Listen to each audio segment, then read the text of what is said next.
Hello everyone, this is Nathan again. And Tyson. And we're going to be doing problem number 8 from the group work.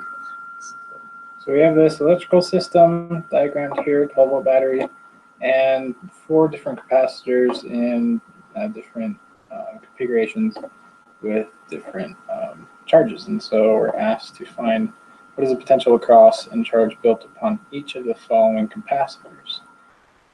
And so first we need to find out what the total capacitance is of the system.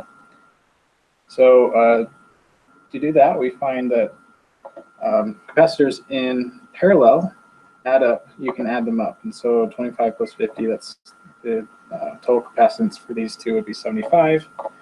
And you can do the same here since these are in parallel. And so we find that out of these 3 capacitors, the total is 200 nanofarads. And the next two, now that we've combined them together, these two are in series. So to combine them, we have to take the inverse of the addition of the inverses of the capacitances. Hopefully that made sense. And we come out with 54.545 nanofarads is the effective capacitance of this entire circuit. And so from that, we can then find the charge built up on that capacitor, and we find that it's 654.545 nanocoulombs. Back into each capacitor, and using this, we can figure out the potential built up across each individual capacitor.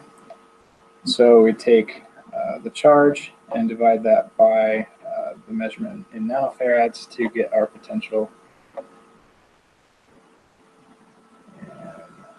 And kind of a lot of math, but and you can see that the potential for capacitors 1 through 3 is all the same because they're in parallel. So we have a little check there to make sure that the voltage across 4 is equal to the voltage across the other ones, or rather that when you add them together you get the 12 volts of the battery. And so then we need to go back and figure out, I guess, the charge. Yep.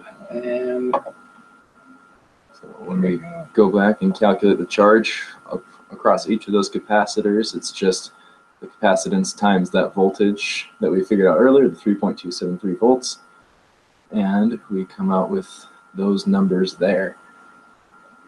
So at the bottom we summarized our voltages and our charge values for each capacitor. that should be it.